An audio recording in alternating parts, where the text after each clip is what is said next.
You built a website, it's live, it loads fine, and almost nobody is finding it. That usually isn't a writing problem. It's that you have no real idea what Google is doing with your pages, and you're guessing. The right tool ends the guessing. The wrong one takes $129 a month and hands you numbers you can't trust.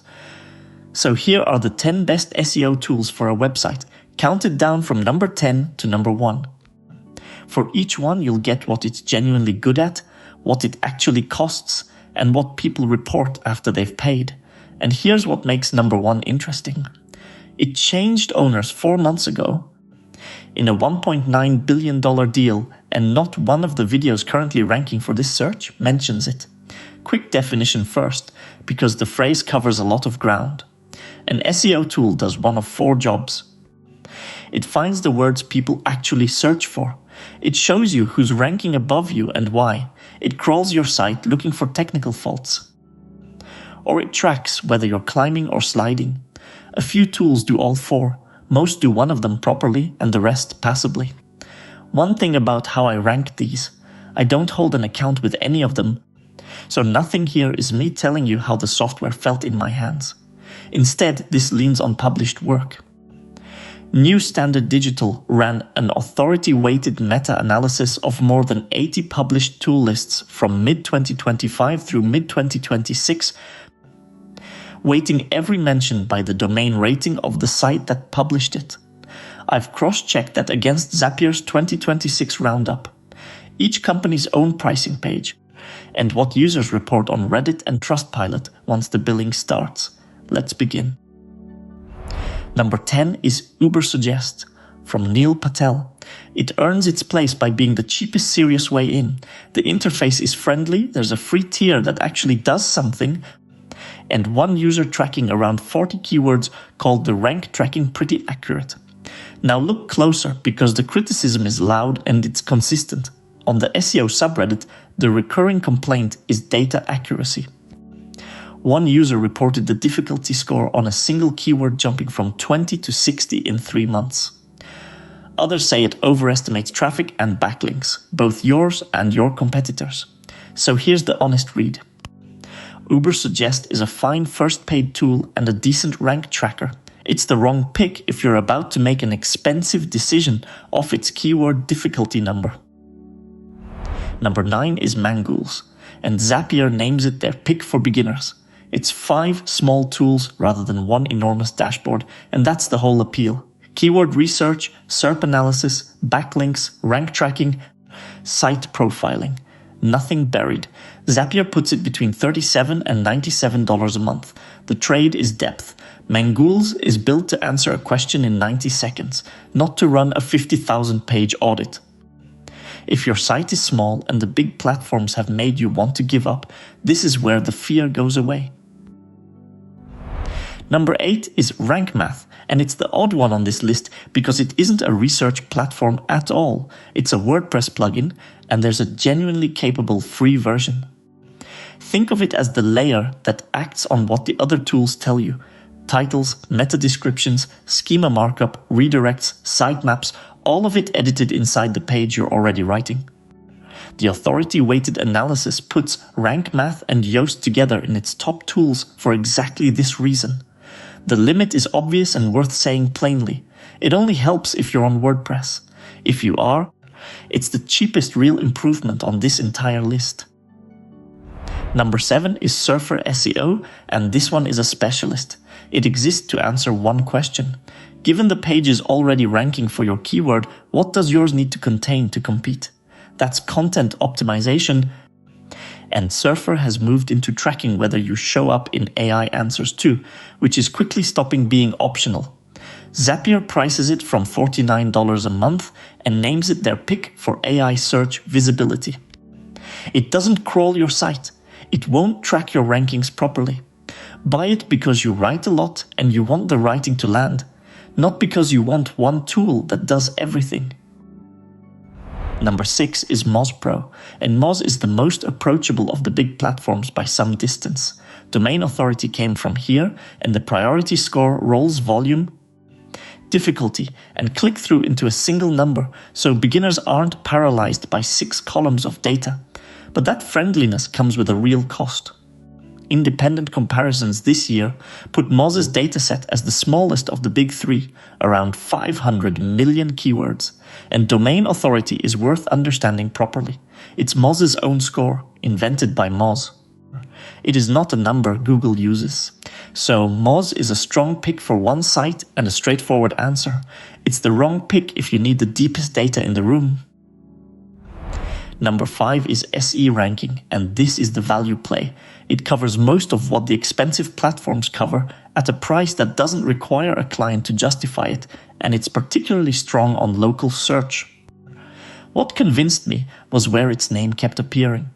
In a thread this May about Ahrefs getting too expensive for regular work, the reply naming what people moved to said SE ranking and Mangools for rank tracking and basic audits. That's not marketing. That's people voting after they'd already paid for something else. If you want one platform and the flagship prices made you close the tab, start here. Number 4 is Screaming Frog, and the authority-weighted analysis puts it in the consensus top 4 alongside the giants. It's a desktop crawler. You point it at your site, it walks every page, and it hands you every broken link, every duplicate title, every redirect chain, and every missing tag. Here's the part that matters. It's free up to 500 URLs. For a huge number of small sites, that's the entire site. Zapier puts the paid license at $279 for a year, which is less than 1 month of most tools on this list. It looks like a spreadsheet, and it will not hold your hand. It also finds the problems nothing else on this list finds. Number 3 is Google Search Console, and it's free. That is not a consolation prize. Every other tool here estimates. They sample the web, model the numbers, and give you their best guess at your traffic. Search Console is Google telling you directly which queries brought people to your site, what position you held, how many people saw you, and how many clicked. It's the only first-party data on this list. It also shows you which pages Google refused to index, which is the single most useful screen in SEO and the one most people never open. What it can't do is show you a competitor. It knows your site and nothing else. So it isn't a replacement for a research platform. It's the thing you set up before you pay for one, and the reason it sits this high is that no paid tool can substitute for it. Number 2 is Ahrefs, and it's here for one reason above all others: backlinks. Ahrefs built the largest and most frequently updated link index in the business, and its own pricing page calls its crawler the second most active on the web after Google's. When you want to know who links to a competitor and how they got it, this is the tool. Now the honest part, because it's the loudest complaint in this whole category. The credit system. The light plan is $129 a month, and it meters you at 1,000 credits. Filters, spend them. Reports, spend them. One user on the SaaS subreddit ran out 12 days into a billing cycle in the middle of a client deadline.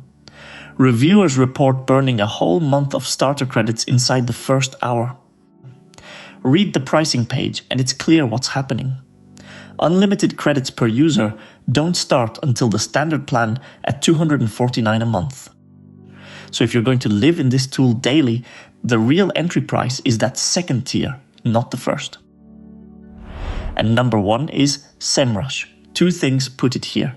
In that authority-weighted analysis of more than 80 lists, SEMrush came out the most cited tool in the category and the best all-round platform. And it's the only one that genuinely does all 4 jobs well. Keyword research, competitor analysis, technical site audits, and daily rank tracking in one place without a second subscription. Its own pricing page puts the entry plan at $117 a month billed annually, with 5 sites and 500 keywords tracked daily. There's also a free tier worth opening before you spend anything. And here's the news I promised you. Adobe completed its acquisition of SEMrush on the 28th of April this year. $12 a share, all cash, about $1.9 billion. Look at the top of their site right now, and it reads SEMrush, an Adobe company. every video ranking for this search predates that, and none of them say it. I'm not going to guess what Adobe does with the pricing, because nobody knows yet. But there's one thing you should know before you sign up, and it has nothing to do with the software. SEMrush's billing gets complained about a lot. Canceling requires you to click a confirmation link in a separate email, and if that email lands in your junk folder, your cancellation quietly fails and the charges keep coming. That's a Trustpilot reviewer's description from this summer, and the SEMrush subreddit is full of the same story. Refund requests made within minutes denied. One user built a whole site to collect the reports. None of that makes the product worse. It's genuinely the most complete platform here. Just cancel it properly and check that the confirmation actually went through. So, to recap, SEMrush takes number 1 because it does the whole job in one place and the published consensus backs that up. Ahrefs takes number 2 on link data, and the two you should set up first, Search Console and Screaming Frog, cost nothing. That's the real lesson from every source I read for this. Nobody serious runs one tool. The strongest setups are 3 or 4 focused ones, and 2 of those can be free. I've put links to everything in the description.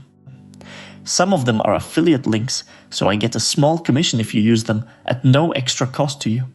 Now I want to hear from you. Which one on this list surprised you most? Tell me in the comments.